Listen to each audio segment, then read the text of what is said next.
जब एक सहाबी ने अपनी बीवी को बोला कि तुम मुझ पर मेरी माँ की पुश्त की तरह हो, तो उसकी बीवी ने अल्लाह से ऐसी शिकायत की कि अल्लाह ने खुद उसके लिए कुरान की एक आयत नाजिल फरमा दी।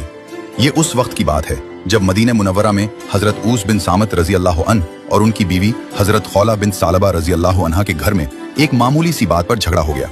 हजरत ऊस बूढ़े हो चुके थे, तबीयत में तेजी और चिड़चिड़ापन आ गया था। घर के किसी छोटे से मामले पर बात बढ़ गई और गुस्सा हद से बढ़ा तो हजरत ऊस के मुंह से वो अल्फाज निकल गए जो जाहिलियत की सबसे खतरनाक रस्म थी। उन्होंने कहा, तुम मुझ पर मेरी माँ की पुश्त की तरह हो। ये जमाने जाहिलियत की ऐसी रस्म थी जिसको जिहार कहा जाता है, जिसमें बीवी न शौहर की रहती थी और ना ही उसे तलाक मिलती थी कि वो कहीं और निकाह कर सके। हजरत खौला फौरन नबी करीम सल्लल्लाहु अलैहि वसल्लम की खिदमत में हाजिर हो गईं।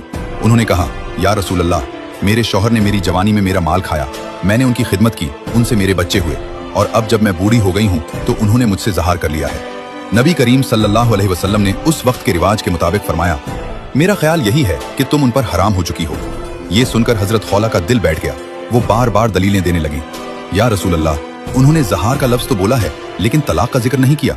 मेरे छोटे बच्चे हैं, अगर मैं उन्हें ऊस के हवाले करूं तो वो जाया हो जाएंगे क्योंकि वो बूढ़े हैं और संभाल नहीं पाएंगे, और अगर अपने पास रखूं तो भूखे मर जाएंगे क्योंकि मेरे पास कोई जरिया नहीं।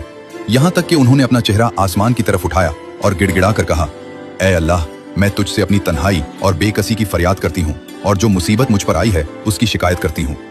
अभी हजरत खौला वहीं मौजूद थी कि अचानक नबी करीम सल्लल्लाहु अलैहि वसल्लम पर वही की कैफियत तारी हो गई। आप सल्लल्लाहु अलैहि वसल्लम का चेहरा मुबारक सुर्ख हो गया। ये वही की अलामत थी। जब आप सल्लल्लाहु अलैहि वसल्लम इस कैफियत से फारिग हुए तो आप सल्लल्लाहु अलैहि वसल्लम के चेहरा मुबारक पर मुस्कुराहट थी। आप सल्लल्लाहु अलैहि वसल्लम ने फरमाया, ए खौला, अल्लाह ने तुम्हारे और तुम्हारे शौहर के बारे में कुरान नाजिल कर दिया है। और फिर आप सल्लल्लाहु अलैहि वसल्लम ने सूरत अल मुजादिला की इब्तिदाई आयात तिलावत फरमाई जो वीडियो के पिंड कमेंट में दी गई है। अल्लाह ताला ने जाहिलियत के उस जालिमाना कानून को खत्म कर दिया और फरमाया कि बीवी को माँ कह देने से वो माँ नहीं बन जाती। माँ तो सिर्फ वही है जिसने जन्ना है। और फिर कफ्फारे का हुक्म दिया गया, या तो एक गुलाम आजाद करना, या मुसलसल 2 माह के रोजे रखना, या 60 मिस्कीनों को खाना खिलाना। हजरत ऊस ने अपनी गलती का एहसास किया और कफ्फारा अदा किया, और इस्लाम का यह कानून आज भी हम सब मुसलमानों पर लागू होता है।